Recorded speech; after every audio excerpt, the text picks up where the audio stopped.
situation where you find that a person look at the same, not necessarily tribal or regional. but I have said that.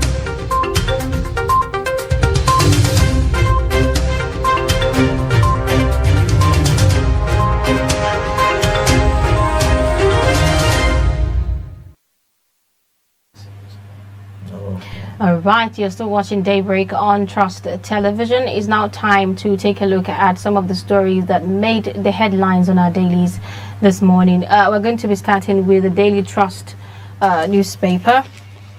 On page 39 of the Daily Trust newspaper, you'd find controversy over direct primaries must not scuttle electoral bill. That's according to Zaraki. You'd also find excise duty. Sachet water producers fear loss of 20,000 jobs. And the Daily Trust newspaper is leading with a story about certificate age scandal rocks ICPC. One of the writers is saying affected staff given soft landing. The other rider states it's routine verification. Commission says mum on scandal. And you find a picture there where veterans of the Chelsea pensioners walked in Horse Guards parade as they attend Remembrance Sunday ceremony in central London yesterday. You'd also find on page 4 of the Daily Trust newspaper, Ikoyi building collapse, how we escaped, Sokoto teenage laborers. And on page 6 of the Daily Trust newspaper, General Zirkushu's death has caused fear in Chibok. That's according to Ndume.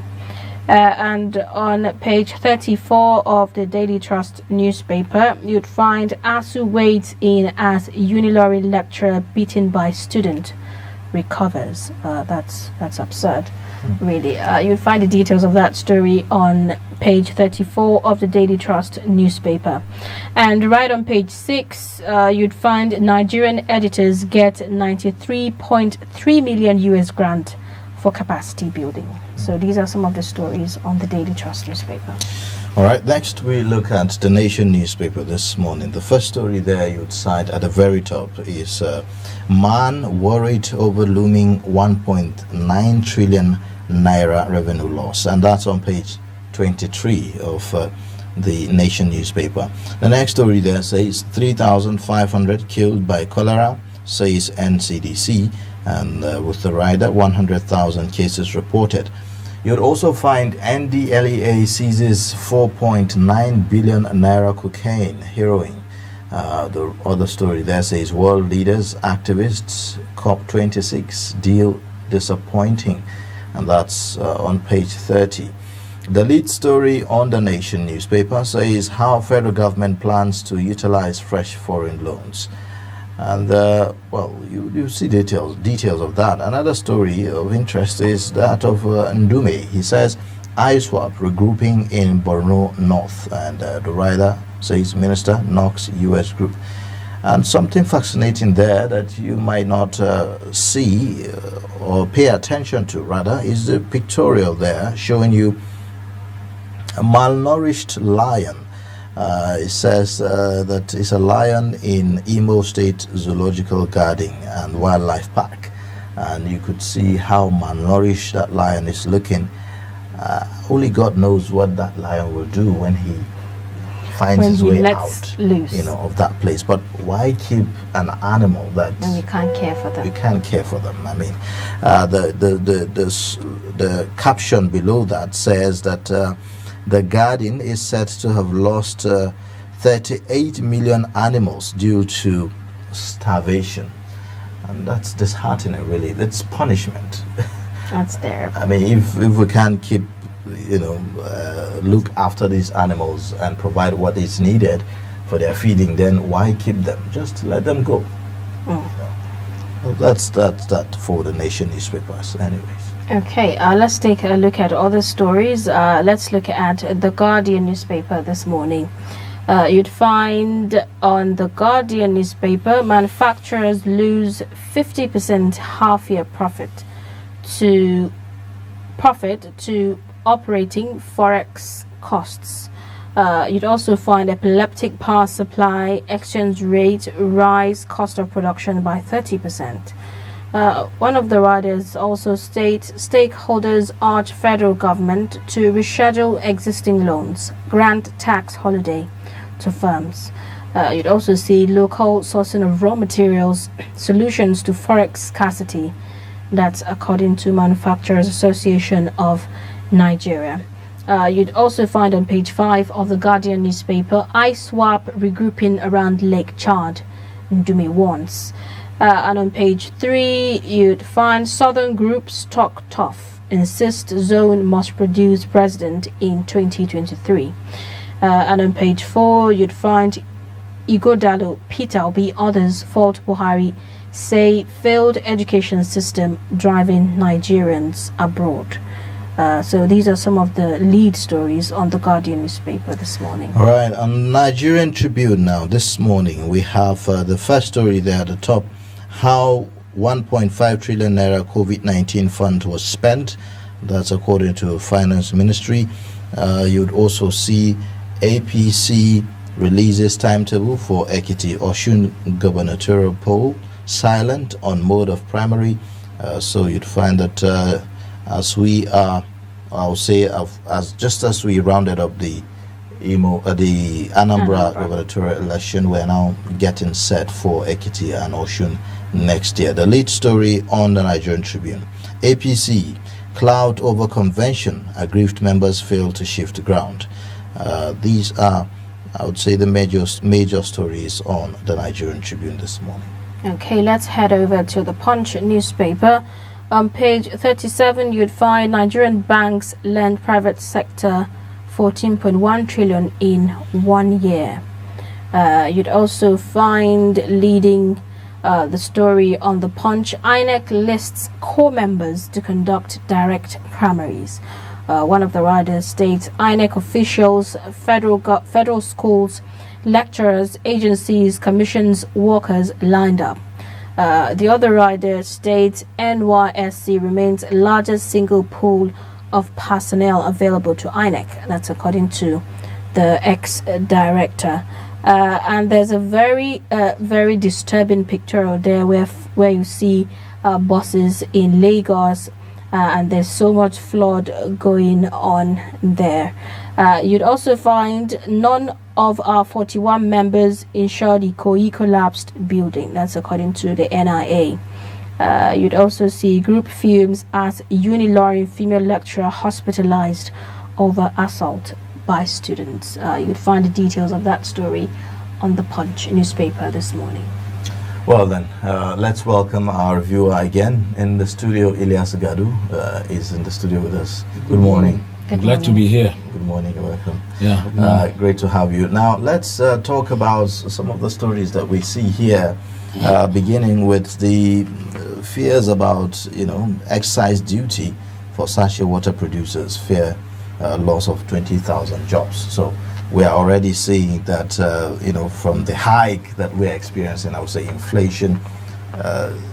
How is that a correlation between excise duty and sachet water sellers and producers? Well, I would like to believe that the sachet water producers, in the process of producing the sachet water has within it machinery that has to be imported from abroad, and this of course attracts excise duties, and of course the materials too, like the casings, the whatever, also are very invariably imported abroad, and so as part of its duties, the customs has to intervene to make sure that they pay the duties, appropriate duties, and of course that raises the price, because then the producers of such products would have to transfer it to the consumer, and that's why from 5 naira cost of sachet water, it's now up to 10, in some cases 20 naira. And that's related to this rise, the hike in custom excise duties for that.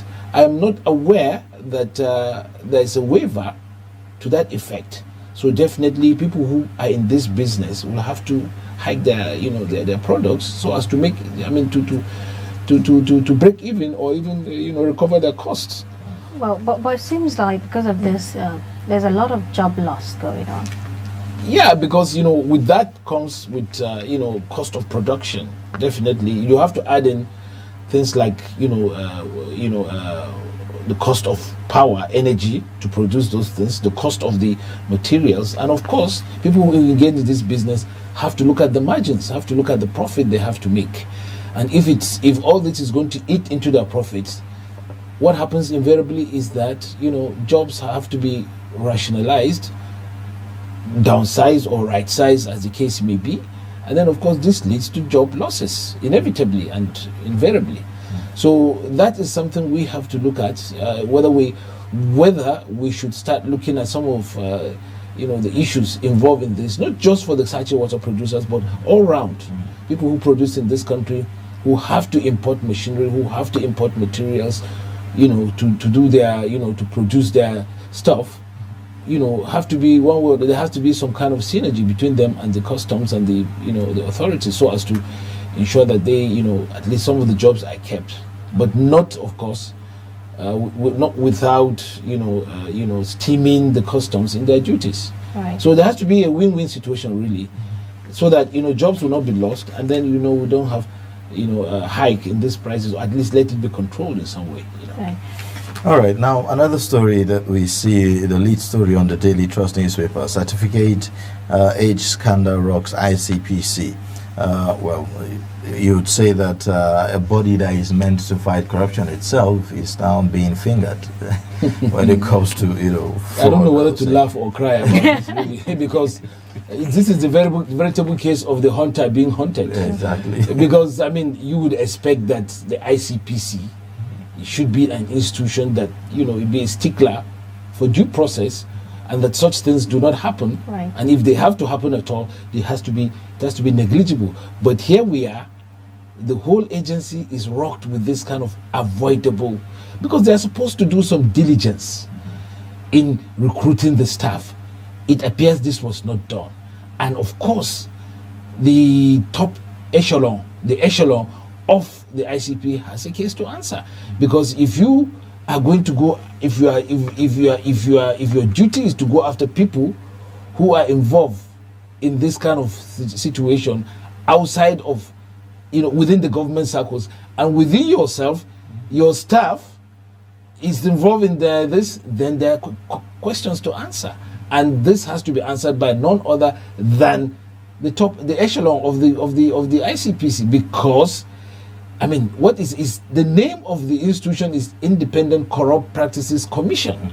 Now this is the epitome of corruption. Right. Well, this when you have the hunter being hunted, so what rationale, what morale do you have to go after other people who are involved in this kind of thing? It's a serious scandal, and the government has to really do a root and branch. This issue should not be left to ICPC. Right. It should attract other agencies of government to look into it, because we cannot have people going after, people who are charged to go after corruption and all traces of corruption, who themselves have questions to answer regarding their qualification and whatever. Okay, now talking about the ICPC, tracking some of the activities of certificate and age scandal. This happens a lot in not just this is coming from the ICPC, but it happens in other ministries and parastatals as well. Even NYC people go do age declaration and all of that. Why do we see this happening? There's a saying: physician, heal thyself. It says enough. It says enough. This is an agency. Let's look at it critically. This is an agency that is charged with extant laws to go after issues that you're talking about. And then within its ranks, most likely from top to bottom, you have people who have questionable qualifications. Now, if with this situation, if an ICPC personnel come after me for 1 or 2 infractions as a government official, I will take them to court And I'll even ask the court to declare whether they have the right to even come after me in the first place. This is a very serious issue. We should not sweep it under the carpet. Do you think that probably this is some of the reasons why we see some people seem to, make a mockery of the system itself like we have it? I mean, we have had several cases, similar to this at the very high level, where you have, say, the recent one, which is the conviction of Rashid Maina, who was, supposedly supposed to chair a committee that was supposed to bring reforms in the pension, pension fund and all of that. And then you had Magu of the EFCC, who himself was also, suspended and dismissed eventually as a result of some, issues of corruption and all of that. Is this why we see some people making a mockery of the system? This is the equivalent of a hyena being put in charge of goats. You know what will happen? If the hyena is put in charge of goats, you know what will happen? It's incongruous. This is the agency, more than any other agency, that has to be spick and span, that has to be up to standards, that has to be above blemish, if there's anything like that. But we see a situation repeatedly, not just to ICPC, but agencies of government that are supposed to go after infractions of this nature within the government. They were set up for these very reasons. And then we have it, a situation where, as I said, the hunter going after, the hunter being hunted. So what really can you expect if you have an agency like ICPC harboring deliberately, as in this case, people within its ranks, that are of questionable qualification? I mean, it's not enough to say, as they say here, that it's part of verification. This verification should have happened before they were brought into the system. So as we know that we don't have people of questionable characters, God knows what is happening there with this sort of people in there. So at the end of the day, this is a slight on the government. In fact, as I would suggest that the whole entire ICPC has to go through a lot of investigation, because we can't have the sentinel being questionable, because then the whole issue about fighting corruption and fighting and then instituting due processes and diligence in government has been compromised. Right. That's what it means. Okay. I really would like us, to take a look at this pictorial on the Nation newspaper that we are seeing a malnourished looking lion. I remember that the wildlife park in Jos used to be one of the most beautiful places you'd go to see the wild, the animals and elephants and all of that. But of recent, I visited that place and I saw one of the elephants that we used to see there and admire. It was looking malnourished, and I think they said some of the animals have found their ways through the forests. Well, how would you describe the status of wildlife conservation in Nigeria? I think it's non-existent, if you ask me. It's just a token, because when you go to other countries where these things exist and it's well organized and maintained, it's a joke here, really. I mean, you said here the wildlife park in Jos. Yeah, when I was a kid, we're younger than this, it was a fun place. It was a place to go and see well-fed lions, like me, looking like me. Sometimes I even get afraid to go there because I might be mauled by some of these guys, some of these animals. But it was a sight to behold. People come to watch these things, to see, imagine how wildlife. What happens? What was pictured on the Nation? It's actually the state of. In fact, it's a metaphor for how we take care of institutions. I mean, things like this, and it's dangerous because in its state, I shudder to think what will happen to the people taking care of it if they make a mistake. There will be no bones of those people left, and it's a scandal really, because those animals, if you have to keep them in captivity, you have to take care of them. Otherwise, you let them in their habitats or arrange with people who are, experts from outside the country.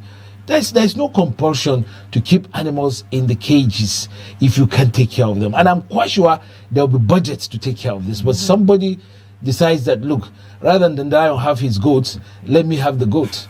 And then that's what you see, and it's very unfortunate. You know, really. one thinks about, aren't we making enough revenue, from these things to be able to sustain these things, in themselves? Why do we have to? Is it a product of corruption here, or what exactly is the problem? It's a product of corruption. Even human beings are even malnourished, not to talk about lions in captivity. In the first place, those lions are not supposed to be in captivity. If they are kept in captivity, they have to be taken care of medically. Their health has to be, there has to be medical experts, veterinary experts who would look after their health. They have to be kept well fed, because in the first place, the lion roams the bushes to take care of itself. Once it's not able to take care of itself, it dies on its own accord. But you now keep it in a cage, you don't feed it, and look at the bare bones, for God's sake, the ribs of that animal coming out. I mean, we have to be compassionate even to animals. And this is really, it's not a sight to behold. I think it's whoever is in charge of doing that and has not done what it's supposed to do has to bear his head in shame. And I think what needs to be done is to find a way of either taking care of these lions or animals in captivity in our zoos properly, or just let them out in the wild, and heaven help those who come into contact with those lions who are there's been a whole conversation, about climate change and all of that. Recently, when President Muhammadu Buhari was at the COP26 conference, he was all out about restoring degraded lands and all of that. And, we all know that wildlife, is equal to restoring, some of these issues when we're talking about climate change. With this picture, do you really think we're ready, to tackle climate change? As I said earlier on, if you've been to countries in East Africa, Southern Africa, Central Africa, where these things are really big and these things are well organized, what we have here is a joke, really. And then, of course, Nigeria is heavily populated. The more people, seek lands to, to build their houses, to habitat for, the more the animals have to give away. And of course, Nigeria is not a friendly place for animals. If I were an animal, I would get out of this country and go to another country, really, because all the animals have either been eaten or driven away. And so it's for me. If I were an animal in this country, I will migrate. I will migrate, really, because this is not a place that has taken care of its animals, really. But we like to go to Kenya, we like to go to South Africa to see how they've been taken care of, and we say, we spend a lot of money to go those places, but we don't take care of the animals here. And that's what you see in the Imo State with that malnourished looking lion. Very, very interesting. All right, well, another story here that I would seem to be everywhere is about the APC convention.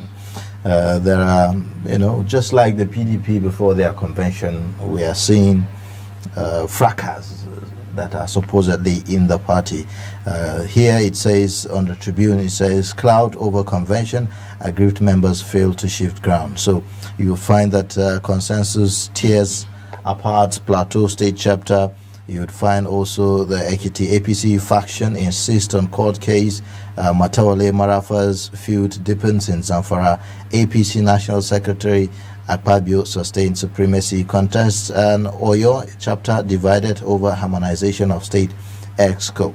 So what do we expect, from the APC, as we even approach the 2023 election with this at the background? What else do we expect? It's a party going to extinction. It's a party that was set up as a vehicle to bring President Buhari to power, and that's all about it. It has not done anything ever since coming to power to rejig itself, to do those things that is necessary to sustain itself as a party. It's quite a shame for a ruling party to up to now you have no strong structures on ground. You just have an ad hoc committees running the party.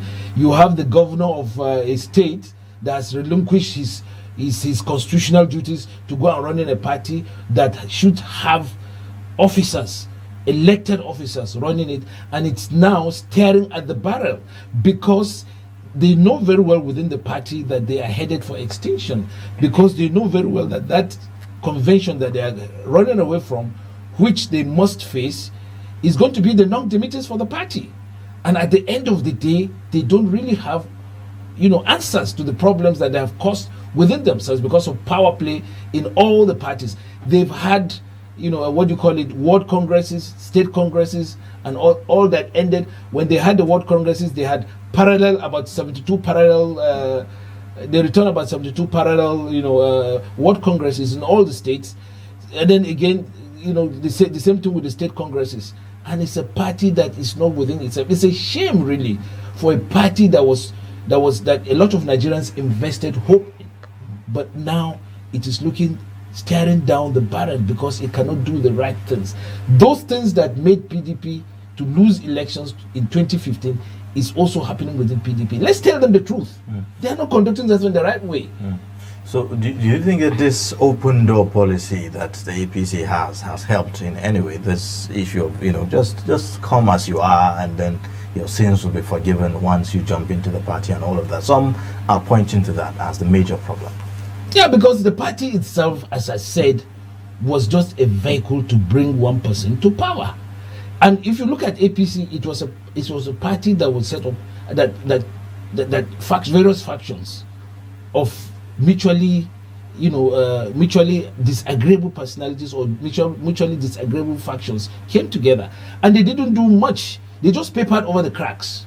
They didn't do much to actually mesh the party and focus it to make sure that it becomes a functioning party. All they did was to say, okay, you come, and they kept bringing in people who now came with different, somebody will be in the opposition. Once you bring him in, you not, hand over the structure of the party to him without regard to the people who were there, who had built the party. Because he has a lot of money, he brings a lot of money, a lot of influence. You don't allow the people who had built the party to actually function and for him to, join the queue. But no, you just give it to him. So he now becomes, so everybody tries to just fold their arms and say, well, since that's the way the party wants to run itself, and that is why you are having this, one of the reasons why you're having these problems. And since the party itself could not, get its acts together, this is the result. And that's why there's uncertainty. And I bet you from that convention, if they don't take time, they may just, disintegrate. We don't want that because it's a ruling party, but they are not doing the right things. They are not really getting their acts together, and we must tell them the truth. Okay. Now, in recent times, we've been hearing a lot of politicians talk about zoning. Do you see that, happening in the APC? Well, the APC is trying to struggle to survive now. The issue of zoning is hanging in the air because it's one of the issues really that the APC is having to grapple with, and it doesn't seem to have the answers. It's still trying to be mealy-mouthed about it, but it really doesn't have the answers. Some within the party are saying, look, we shouldn't be like PDP. We should allow everything to take its course, which that is to say that, look, we shouldn't zone this position or that position to this person or that that area. And some are saying, look, we had a gentleman's agreement that after this it will go this way. Some are saying, look, so at the end of the day, they don't seem to know what they are doing. And well, for me, zoning or not zoning, APC has sold a dummy to Nigerians. It told us that it was going to right the wrongs of the PDP, but apparently it is still stuck where it is. So for me, it's interesting to see APC wallowing in its own filth, because really it has not come forth.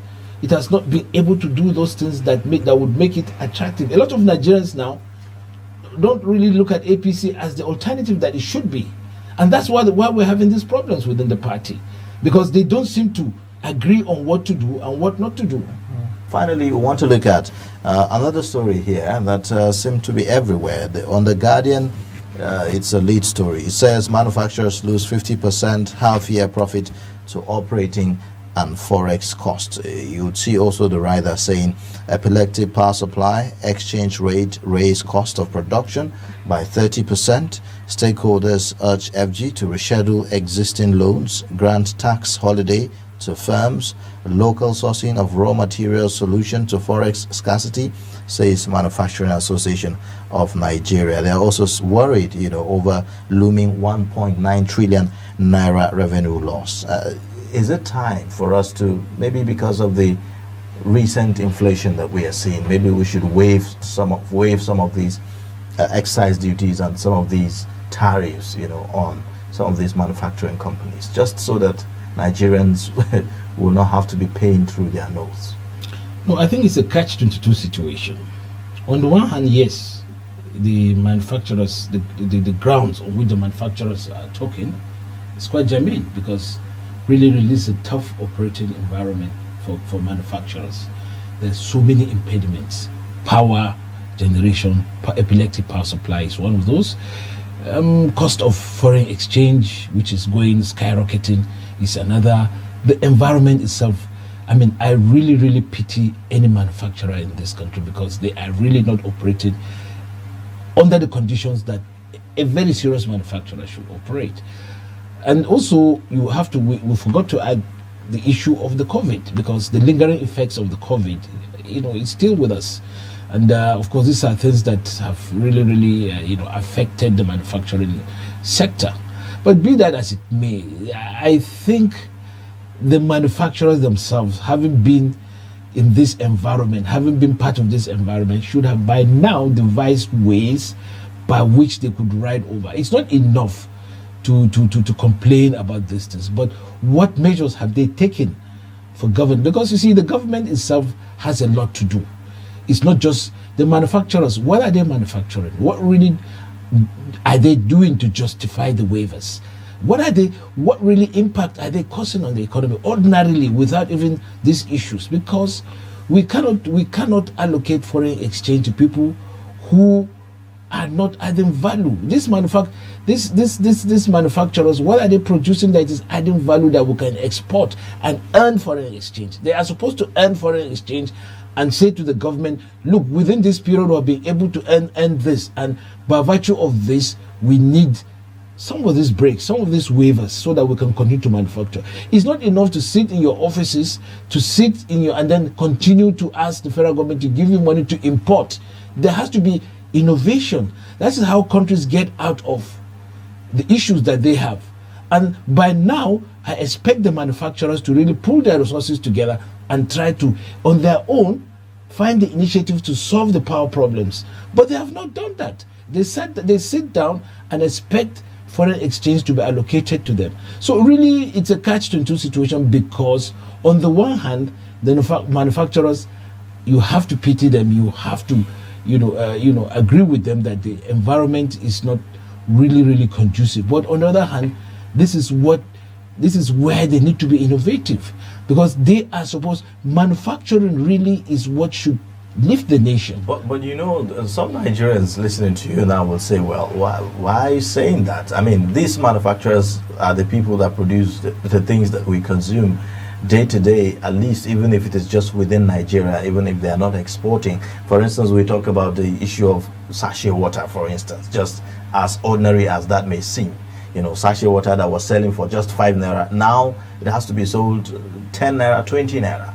So are these things not the reason why we are seeing this inflation? But why can't the manufacturers invest in local fabrication of the machines? Why do they have to import the machines from India, from all these countries? Why can't they invest in Nigeria in the fabrication of these machines that produce those things that we use? Why must they always look for foreign exchange? And in fact, ask yourself, what is the quantum of contribution of manufacturing to the economy? What have they done? They are sitting down looking for foreign exchange. They should by now, the issue of power, they should by now pull their resources together and say, look, we want to on our own get ourselves together and find a solution to power. And then when they do that convincingly, they can approach the government and say, we've gone this far on the power issue. And then so that the government can say, okay, yes, we have seen what you've done. For this, we can give you tax breaks. For this, we can give you waivers and all that, so that they can continue and move on. But a lot of them, what do they produce really? What do they produce? From beginning to the end of their production system, It's all importation. And then the foreign exchange we're making foreign exchange from rents, from oil. We're not making foreign exchange from a lot of foreign exchange from manufacturing. What are the goods that we can export to add value and get more foreign exchange to the country? That is the question. That is what they should think about, rather than ask the government to continue to give them foreign exchange. A lot of them produce. What are they? They are fronts for foreign foreign companies. A lot of them import their concentrates, import their materials abroad, when they should invest in agriculture so that they can at least have what they call backward integration. That is what we'd like to see. Not to sit down and expect that the government should give them foreign exchange or should give them waivers for things that they will have to import, that they should have by now been able to produce locally, or at least to a certain extent produce locally, if not the whole hog of it. Like the machineries, we by now we should be fabricating some of the machineries to produce some of the basic things that we use in this country. But they're not doing that. They're just sitting down in their offices asking for foreign exchange that is scarce, because the government has to look at how to allocate the foreign exchange. So the manufacturers need to sit down, look inwards and say, look, we can't always be going to the government for foreign exchange, because the foreign exchange is getting scarce. Talking about power, we are seeing in the news over the weekend that Nigerians are from today going to pay more for electricity as the NERC hikes the price of single-phase metering. What are your thoughts about that? Again, that's what we're talking about. We should be able to produce this things in this country. We should be able to say, look, this is a meter that is being produced in Nigeria. But we don't have this. You can't have a manufacturing a company that produces meter on the scale that Nigerians could use. And that is the tragedy. We have to use our foreign exchange to import meters that ought to be produced in Nigeria. At the end of the day, we are providing jobs in other countries while while depleting our country of much needed foreign exchange. Now that is the issue. People should on their own initiate the process of producing these things in Nigeria before going to government to ask for assistance. Then the government can say, yes, okay, you have done enough to at least, so jobs will be domesticated here, expertise and value will be added, and then we'll have more foreign exchange to the kitty in Nigeria. But you don't do these things, and the government has to recover its costs. Well, all right. I think we'll have to put an end to it here for today. Thank you so much for sharing your thoughts with us on the Newspaper Review. We've been speaking with Illiyasu Gadu. He is a columnist and also a public affairs commentator, giving perspectives on the stories that made the headlines. Thank you. We look forward to having you again. Thank you very much for having me. But in a situation where you find that they look like the same, Not necessarily tribal or regional. but I have said that